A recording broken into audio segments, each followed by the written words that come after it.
ఈవీఎంలకు సంబంధించి నేను చంద్రబాబు నాయుడు గారిని ఇన్ఫాక్ట్ మీరంతా కూడా చంద్రబాబు నాయుడు గారిని ఒక ప్రశ్న సూటిగా అడగాలమ్మా. ప్రశ్న సూటిగా అడగాలి చంద్రబాబు నాయుడు గారిని. ఈవీఎంలు అన్నది 80% ఆఫ్ ది జనాభా ఓట్లు వేసినారు. రికార్డ్ పోలింగ్ 80% జనాభా వెళ్ళి పోలింగ్ బూత్లో బటన్ నొక్కినారు. బటన్ నొక్కిన తర్వాత వాళ్ళు ఏ పార్టీకి ఓటేశారని వీవీప్యాట్లో వాళ్ళకి కనిపిస్తూ ఉంది. వాళ్ళకి వీవీప్యాట్లో వాళ్ళు వేసిన ఓటు వీవీప్యాట్లో వాళ్ళకి కనిపించే ఓటు రెండు మ్యాచ్ అయ్యాయి కాబట్టి వాళ్ళు సాటిస్ఫై అయ్యి బూత్లో నుంచి బయటకు వచ్చారు. ఈ 80% మంది ఎవరైతే ఓటేశారో ఎవడు కంప్లైంట్ చేయాల, ఏ ఓటరు కూడా కంప్లైంట్ చేయాల. నేనున్నాను, వెళ్ళి నేను ఫ్యాన్ గుర్తుకు నేను నొక్కిన తర్వాత వీవీప్యాట్లో నాకు సైకిల్ గుర్తు కనిపిస్తే నేను ఎందుకు గమ్మనుంటా? గమ్మనుండాను కదా. బూత్లో అక్కడే నేను గొడవ చేసిండు, బూత్లోనే వెంటనే కంప్లైంట్ లాంచ్ చేసిండు, బూత్లోనే అని చేసిండు కదా. అట్లా ఏ పార్టీకి ఎవరన్నా కానీ ఇలా ఓటేసిన తర్వాత వీవీప్యాట్లో వేరే పార్టీకి ఓటేసినట్టుగా ఎవరికి కనిపించలేదు కాబట్టి 80% మంది జనాభా ఓట్లేసిన ప్రతి ఒక్కరూ సాటిస్ఫై అయ్యి ఎటువంటి బూత్లో కానీ బూత్లో కంప్లైంట్ ఇవ్వడం కానీ పోలింగ్ ఆఫీసర్ దగ్గర కంప్లైంట్ ఇవ్వడం కానీ ఎటువంటి ఎక్కడ జరగల. ఇవన్నీ చంద్రబాబు నాయుడు గారికి తెలిసి తాను ఎవరికి ఓటేశాడో తనకే తెలియదని చెప్పి సినిమాలో ఒక సినిమాలో విలన్ పాత్ర పోషిస్తూ డ్రామాలు చేయడము ఎంత మటుకు ధర్మం చంద్రబాబు నాయుడు గారిని అడుగుతా ఉన్నా. ఇంకొకటి రెండో విషయం చంద్రబాబు నాయుడు గారిని అడుగుతా ఉన్నా. పోలింగ్ మొదలయ్యే ముందు ప్రతి పోలింగ్ బూత్లోనూ అన్ని పార్టీలకు సంబంధించిన పోలింగ్ ఏజెంట్లు అక్కడ కూర్చుంటారు. వాళ్ళందరూ కూర్చున్న తర్వాత ఈవీఎంలు వీళ్ళందరూ చెక్ చేస్తారు, వీళ్ళందరూ టెస్ట్ చేస్తారు. 50 ఓట్లు మాక్ పోలింగ్ చేస్తారు. 50 ఓట్లు మాక్ పోలింగ్ చేస్తారు ఈ పోలింగ్ ఏజెంట్స్. వాళ్ళు నొక్కిన గుర్తు వీప్యాట్లో వాళ్ళకు స్లిప్ ఏదైతే బయటకు వస్తుందో ఆ గుర్తు రెండు మ్యాచ్ అయినాయా లేదో చూసుకుంటారు. చూసుకున్న తర్వాత వీళ్ళు సంతకాలు పెడతారు, పోలింగ్ ఏజెంట్ సంతకాలు పెడతారు. మేము వెరిఫై చేసినాము, 50 ఓట్లు ఒక్కొక్కరు 50 ఓట్లు వెరిఫై చేసినాము, ఈవీఎంలు బాగా పనిచేస్తూ ఉన్నాయి అని సంతకాలు పెడతారు. ఆ సంతకాలు పెట్టిన తర్వాతనే జనరల్ ప్రజలకు పబ్లిక్కు ఓటింగ్ను పర్మిట్ చేస్తారు. ఓటింగ్ తర్వాతనే అవకాశం ఇస్తారు జనరల్ పబ్లిక్కు.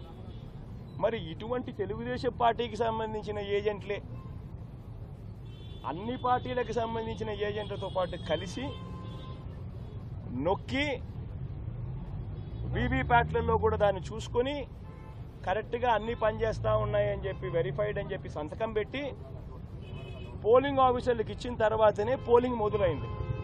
మళ్ళీ ఏ రకంగా చంద్రబాబు నాయుడు గారు చెప్తారు ఈ రకంగా ఈవీఎంలు అది జరిగాయి, ఈవీఎంలు ఇది జరిగాయి, నేను ఎవరికి ఓటేశానో నాకు తెలియదు అని చెప్పి ప్రజలను తప్పుదోవ పట్టించడం నిజంగా ఒక ముఖ్యమంత్రి స్థాయిలో ఉన్న వ్యక్తి చేయదగ్గ పనేనా అని అడుగుతా ఉన్నా. ఇక మూడోది చంద్రబాబు నాయుడు గారిని మీ తరఫున అడుగుతా ఉన్నా, మీరు కూడా దయచేసి అడగండి. ఇదే పెద్ద మంది చంద్రబాబు నాయుడు 2014లో గెలిచింది ఈవీఎంలతో కాదా? అప్పుడన్నా ఇంకా వీవీప్యాట్లో ఇంకా లేవు, ఇంకా మేము అనాలా. అప్పుడు బటన్ ఎవరికి నొక్కినామో ఎవరికి పోటు పడిందో మాకు తెలియదని మేము అనాలా. కానీ ఇక్కడైతే కనీసం కనిపిస్తూ ఉంది. వీవీప్యాట్ తర్వాత ఇంకా వీవీప్యాట్ కూడా వచ్చింది. బటన్ నొక్కిన తర్వాత వీవీప్యాట్లో కనిపిస్తూ ఉంది ఏ పార్టీకి ఓటు వేసామని. అప్పుడు చంద్రబాబు నాయుడు 2014లో గెలిచినప్పుడు అది కూడా లేదు, అయినా మేమేమో అనలా. చంద్రబాబు నాయుడు నంద్యాల బై ఎలక్షన్ చేసినాడు, తర్వాత 30,000తో గెలిచినాడు నంద్యాల బై ఎలక్షన్. అప్పుడు ఇదే ఈవీఎంలు ఇదే వీవీప్యాట్ ఆయనకు అనుకూలంగా తీర్పు వస్తే ఏమలా అన్నీ బాగున్నాయి. వీవీప్యాట్ బ్రహ్మాండంగా ఉన్నాయి, ఈవీఎంలు బ్రహ్మాండంగా ఉన్నాయి. మరి ఇదే ఈవీఎంలు జనరల్ ఎలక్షన్స్కు 3 నెలల ముందు రాజస్థాన్, ఛత్తీస్గఢ్, మధ్యప్రదేశ్ 3 రాష్ట్రాలలో కాంగ్రెస్ పార్టీ గెలిచింది, ఇంక్లూడింగ్ కర్ణాటకలో కూడా 4 రాష్ట్రాల్లో కాంగ్రెస్ పార్టీ గెలిచింది. బీజేపీ ఓడిపోయింది 4 ఎలక్షన్లు, ఎన్నికలకు జనరల్ ఎలక్షన్స్కు 3 నెలల ముందు. మన అప్పుడు ఇవే ఈవీఎంలే కదా, అప్పుడు ఎందుకు చంద్రబాబు నాయుడు మాట్లాడలేదు? ఒక ముఖ్యమంత్రి స్థాయిలో ఉన్న వ్యక్తి ప్రజలు తనను వ్యతిరేకంగా ఓటు వేస్తున్నారు అని చెప్పి తెలిసి ప్రజల గాలి తన వైపు లేదు అని తెలుసుకొని ఎంతటి దారుణంగా డెమోక్రసీని అవహేళన చేస్తూ ప్రజల తీర్పును అవహేళన చేస్తూ మాట్లాడుతూ ఉంటే ఈ మనిషి నిజంగా మనిషేనా అని అడుగుతా ఉన్నా.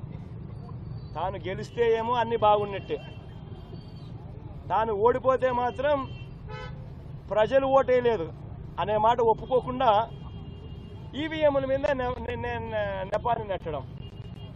ఈయన బుద్ధి ఈ 5 ఏళ్ళు చూస్తే ఈయన బుద్ధి అయ్యేది. గెలిస్తే సింధుకు నేనే బ్యాడ్మింటన్ నేర్పించిన, బిల్ గేట్స్ కంప్యూటర్ ఎలా నొక్కాలో నేనే నేర్పించిన, సెల్ ఫోన్ నేనే కనిపెట్టా.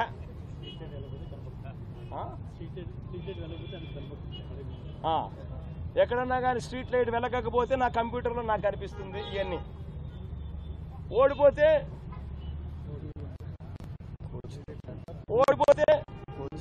సింధు కోచ్ తప్పు, నా computer correct, bill gates button నొక్కడం కరెక్ట్గా నొక్కల, ఇవన్నీ మాట్లాడతారు. ఇదే జరుగుతా ఉంది. ప్రజలు చంద్రబాబు నాయుడు గారు 5 సంవత్సరాల పరిపాలన చూశారు, ఆయన చేసిన మోసాలను చూశారు, ఆయన చేసిన అన్యాయాలను చూశారు, ఆయన చేసిన అధర్మ పరిపాలన చూసిన తర్వాత ప్రజలు ఈ 5 సంవత్సరాల చంద్రబాబు నాయుడు గారి పరిపాలనతో ప్రజలు విసిగెక్కిపోయి ఇక వద్దు బాబు చంద్రబాబు నాయుడు నీ పరిపాలన, బాయ్ బాయ్ బాబు అని చెప్పి ప్రజలు పూర్తిగా డిసైడ్ చేసుకొని చంద్రబాబు నాయుడుకు బాయ్ బాయ్ బాబు చెప్పినారు. ఇటువంటి పరిస్థితుల్లో చంద్రబాబు నాయుడు గారు తాను ఓడిపోతున్నాడు అని తెలుసుకొని దానిని ఆ నెపాన్ని తాను అన్యాయమైన మోసపూరిత పాలన మీద రాకుండా ఈవీఎంలో లేకపోతే